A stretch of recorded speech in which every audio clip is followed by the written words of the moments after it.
Hello, everyone. Can you hear me?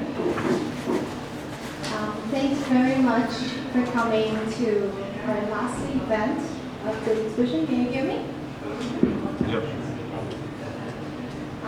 Yeah, it's been quite a ride, and we are very honored today to have two dear friends join us as a wonderful closing of this journey. I believe these two artists are not strangers to our city, but I was to give a little introduction of them in case you don't know who they are. Ming Wong is a well-known Singaporean artist. He has participated in many solo and group exhibitions, including Shanghai Diamond 2014, 2010 Guangzhou Biennial, and in 2009 he represented Singapore for the 53rd Venice Biennale. He recently had a solo exhibition at the UCCA Beijing, and very soon he's going to have an upcoming performance as a part of the Plus Project Live Art, which will be on December 12th and the 13th. Yes, at the SKEW University. SKEW? No. City University. And then here on my left side is Mr. Wong Hoy-Cheong, a Chinese and well-known Malaysian artist and curator. He has participated in many solo and group exhibitions, including Venice Biennale in 2003, Istanbul Biennale in 2007, Taipei Biennale in 2008, and Rio Biennale in 2009, and among many others. He recently curated a retrospective exhibition unpacking, repack, archiving and staging Ismail Hashim, a National Visual Arts Gallery in Cologne. And today, join us our curator Qinyi. We're gonna have a little conversation regarding this departure as one of the pieces showing in the exhibition. And so first, Qinyi will give a little introduction on why we're gathering here today, and both artists will touch from their subjects, and we'll open to conversation. So let's welcome Qinyi.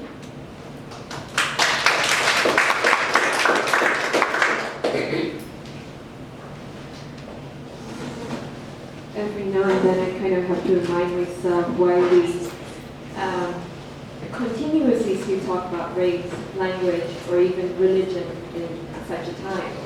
And I think today is like one of those moments that we talk about in terms of what is prevalent and what is not. Now, I understand that there might have been some misunderstanding that you thought that maybe this event was talking about censorship, precisely because of the context of the song itself, which is a song that we are playing in the exhibition hall. The song itself is called Sparrow with Bamboo Twigs. It has a myriad of like different readings with it, a very interesting history behind it, such as like when it was produced in 1990, it was banned from public airplay because it had two lines in Cantonese and Hokkien, which, in Singapore it would be considered dialect. In any other places, it would have just been considered languages. This also like talked about the politics of language, the politics of what is being enshrined as a notion of the streamlined notion of what being Chinese is. Also precisely is mirrored in the racial politics of Singapore itself, as well as cultural politics. This song later was approved for public airplay again in 2013 because it was deemed as cultural heritage, kind of looking at this like multi-layers as to what heritage is, or heritage not in a singular fashion itself. So in that sense, it has been a very interesting conversation that I meant to pick up with two artists here whose research at one point or another dealt with this notion of the singular and the plural. And some of it being conversations that actually date back to 10 years ago, some that I had with Hoy-Cheong when he was in Singapore.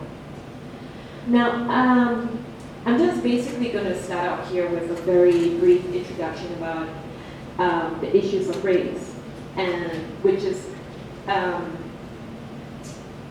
and ethnicity, because in that sense, because both of them are very, sometimes are used in a very singular manner that they mean each other, but actually they don't. The thing about race is like in Singapore, when you talk about multiracial, everybody has a certain kind of categorization: Chinese, Indian, Malay, and others. And each of this race is packed with a singular language: Mandarin, Tamil, Bahasa Malaysia, and English. Now, the interesting thing about the packing of languages to each race is that in certain cases, they are not even natural organic languages that occur within that cultural group itself. For example, the Indians are made to speak a dialect from the southernmost part of their subcontinent, whereas in India does not have an official language of its own in terms of a lingua franca. And for Chinese, where most of the Chinese in Singapore come from the southern Chinese provinces, they're made to speak a language, a code language from Beijing itself that has very little relation to the context of where they came from. So in that sense, we talk about all this language politics. I also pull out this whole interesting relook at this idea of being Chinese. This is actually from a comic book called The Art of Charlie Chan, Hok Chai, where he emulates this forgotten comic artist who tries to talk about the speculative future. Now, in this itself, you see that he takes on the whole Speak Mandarin campaign, a campaign that was done that was started in 1979, where you see actually the policeman actually beating up a middle school student. Now, this is precisely one of the conundrums of Chineseness in Singapore, or the non-Chineseness in Singapore, which back in the 50s and 60s was recognized as anti-colonial sentiments, and also like disregarded because of Chinese chauvinism.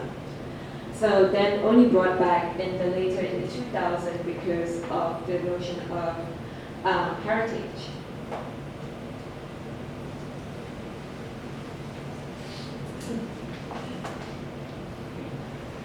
And this also like talks about like the issue of the national language class, which you see out there as an education copy itself, where like the politics of race is very kind of tense within this classroom, where you have a lay teacher teaching a group of Chinese students, and the question as to like what is the national language.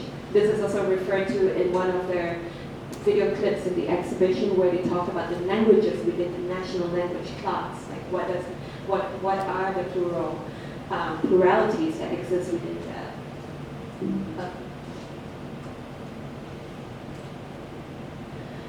We also have this trajectory where in which that we talk about Chinese chauvinism. There was also the occurrence of like the May 13 incident in '54, the Chinese high school incident, where Chinese students actually rose up against the British colonial government to protest being in national service itself.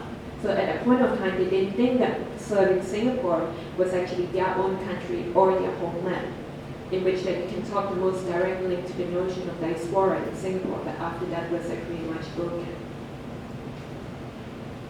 This also is repeated 1 year later. You have Tuamiati with the epic poem of Malaya, which you also see within the exhibition itself. The notion of the better future, and the poem they're reading. This race polemics also occurs in different fields itself. Like later on, you will see in Ritsa Piada says May 13, 1969. May 13 also becomes a very key moment that repeats on both sides of the peninsula, in Malaysia and Singapore as well. In May 13 itself was actually a racial riot because of economic policies, because of racial policies on the Malaysian side that resulted also recurred in Singapore itself, but not on such a big scale, which you can see from this archival photograph. If I'm correct, this is a photograph of Chowkit in Kuala Lumpur, which is also the Chinatown. So this is just like sort of an idea of what went on.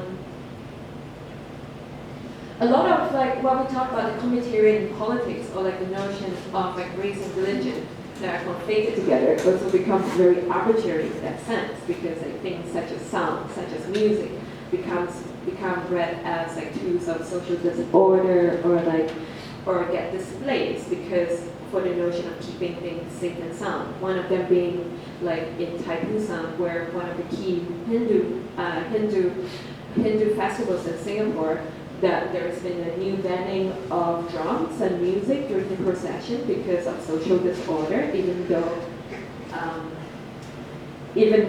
like things like that, even though like other groups such as Filipinos are allowed to sing and dance, and then there are lion dances in Singapore that allows like a huge furor of things going on.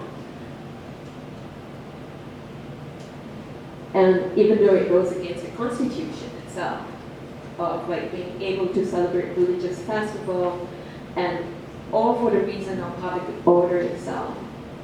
So in that sense, like I've come to the end of my presentation with a lot of questions about like, you know, this kind of conflation, this kind of singularity that's like being espoused in this in this exhibition itself in a very Sino-centric way, but also like the question as to like what does it mean to build in a more plural community, and which I hope that like both artists can consider talking about. Over here you have a very typeface community. This is what Singapore sees itself as: the other, the Malay, the Indian, and the Chinese. Happy Singapore!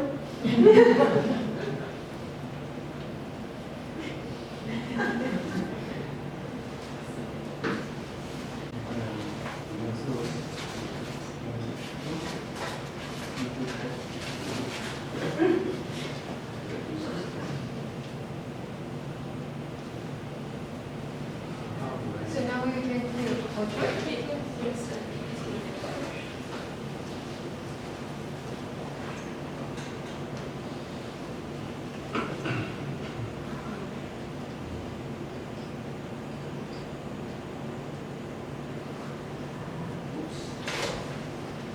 Okay, we'll just keep this slide for a bit. I actually have a cold, so if I start swallowing my words, just stop me if you don't understand me. Well, I'm from Malaysia. I come from the generation, a transition between a very early post-colonial generation, and I didn't speak Chinese. In school, when I read Robert Louis Stevenson, I thought I was him, and Friday was the other. I wasn't Friday, for sure. I went to US when I was a teenager, lived there for a long time, and studied there. I was wondering who were American-born Chinese. Who were these people? They didn't speak Chinese. They were Americans. And I identified with them, and like many American-born Chinese, I decided to take up Chinese. So I studied Chinese in the US, and that's where I learned Chinese. 2 years intensive. And then, anyway, and that was when I first realized I was Chinese, because when I was growing up, the notion of race nor identity did not occur to me as a kid. I don't know why, but it never did. I had friends who were Indians, who were Chinese, who were Malays. In fact, yeah, and it just didn't matter that race was a factor in life. I returned to Malaysia, trying to negotiate through this new understanding of race or Chineseness, which I didn't feel very close to. I've never lived in a Chinese majority country. Lived in Malaysia, and you can see Chinese form 26%. I've lived in Europe, where Chinese are minority. So every time I come to Hong Kong, Singapore, China, I feel overwhelmed because I've never lived in a space with so many Chinese. So it's a very kind of a strange kind of sensation when you're always a minority and suddenly you're the so-called dominant community in a space and a social environment. in 1993, I curated an exhibition called What About Converging Extremes?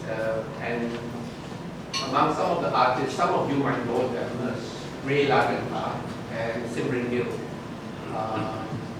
And I did a performance then, and it was called Anak Semua Bangsa. In Malay, Anak Semua Bangsa has dual meanings.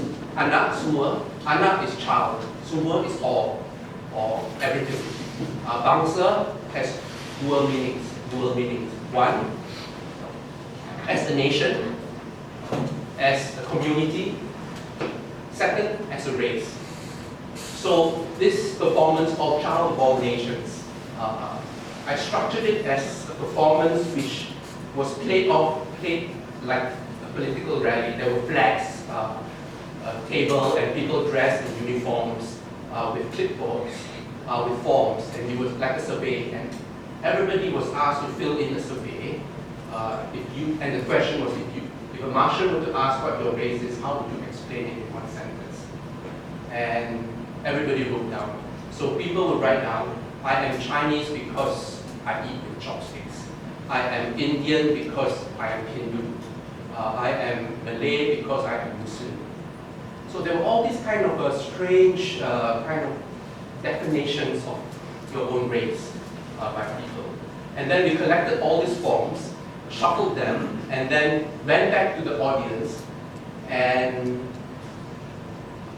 you choose a form to read out loud. So there was a cordless mic, and the Chinese could pick up somebody and say that I am Malay because I grew up in a village, or I am Indian because I eat with my hands. So people of different races were speaking definitions of other races. And then we asked the person, do you agree with this? And if they agree, they get to keep the form. If they do not agree, they'll burn it. So the whole performance was structured around this. Anyway, Malaysia is a very complicated, one of the most complicated multicultural countries. As you can see, the minority forms practically 50%.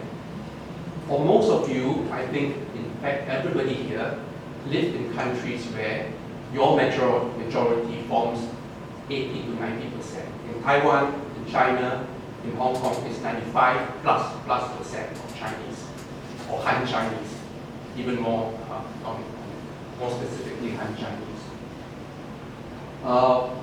Any country which has a large percentage, Singapore has 75% of Chinese. Any country which has a large minority population is always in flux, is always simmering with tension. Just look at how Yugoslavia fell apart post-Soviet. Look at Sri Lanka. Look at Philippines.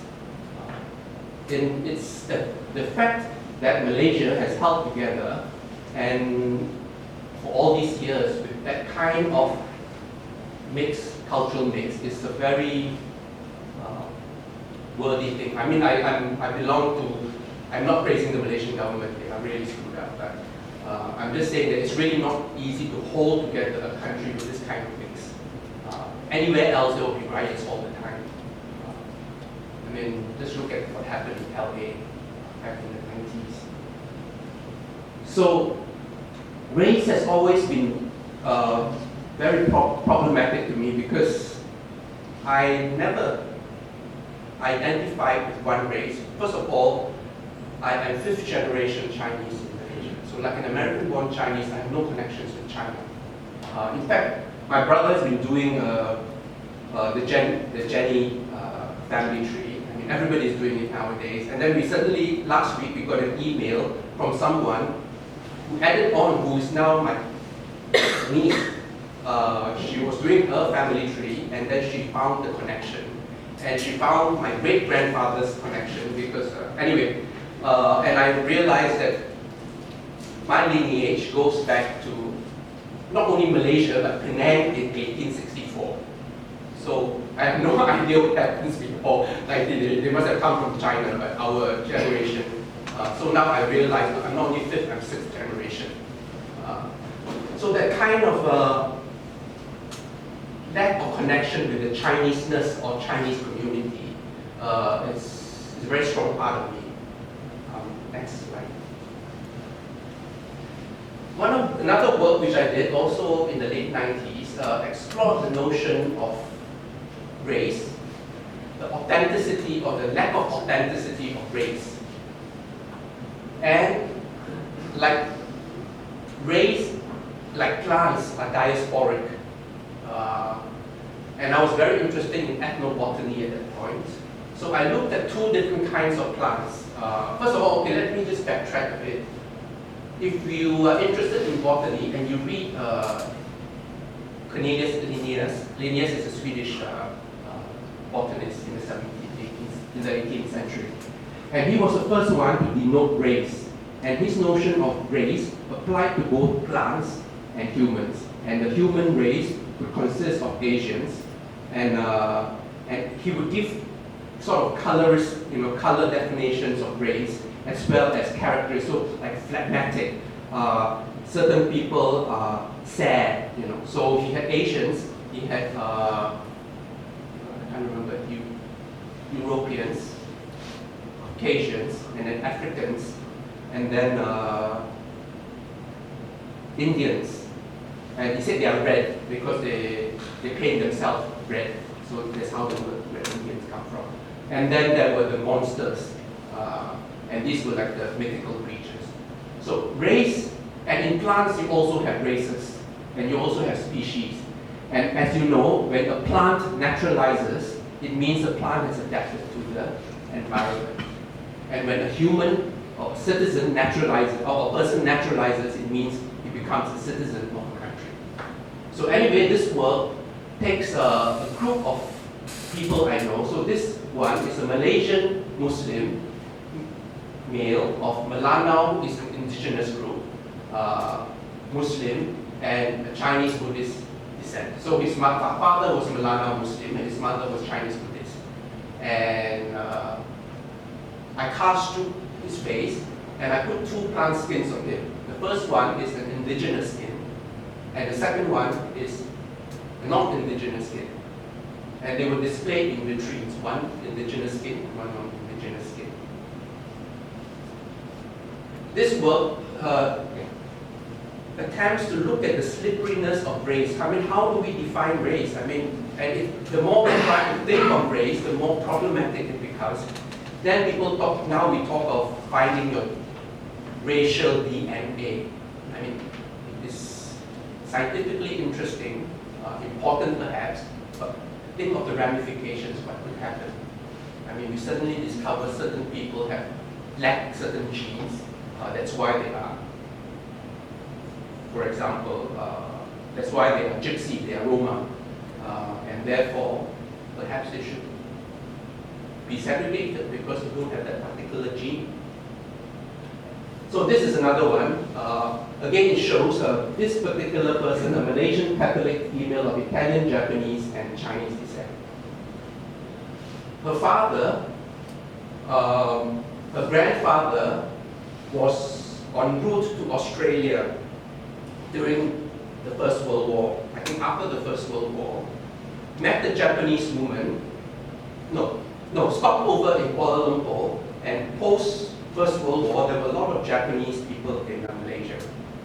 And the rumor is that they were preparing to infiltrate the Malaysian society. Married a Japanese woman when he stopped over, and then, anyway, the story goes. So it's about how people move from countries to countries. They naturalize, and what is indigenous, not indigenous, Chinese or Indian or Malay or European or Roma or Jewish, does it really matter? And I'm just to also backtrack a bit, I went to a Jewish school, which made it even more bizarre. I did my undergraduate 4 years in a Jewish school. It was 85% Jewish. There were like 3 Chinese-speaking people in whole school, and about 13-14% are WASP, Anglo-Saxons. And also negotiating through Jewishness made me realize that race is highly problematic. Thank you.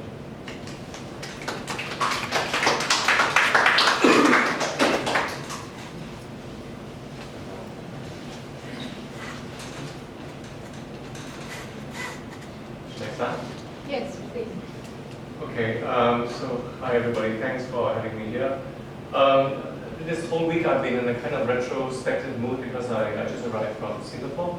The last week there have been all these celebrations for the opening of the new National Gallery in Singapore, where the country is trying to brand itself as a hub for Southeast Asian art. And so they took many years to kind of renovate the City Hall and the Supreme Court in the kind of the colonial center of Singapore. Brand and it's just opened with two shows. It's the Southeast Asian art and then the story of Singapore art history. And I just so happen to have a work which is at the tail end of the Singapore Story exhibition. Story. And of course, one thing that... Sorry. We'll come to this. And you know, this opening of the National Gallery actually is a combination of a whole year's events to celebrate 50 years of Singapore's independence. This is why the exhibition to run SG50, Singapore 50. Partially out of irritation. Yes, partially out of irritation because there have been all this money pumped into all kinds of kind of like breastfeeding events selling the image of Singapore. Anyway, but what I'll do is, if we can show slides, I'm going to talk about the work that's in this exhibition at the new National Gallery in Singapore, and it's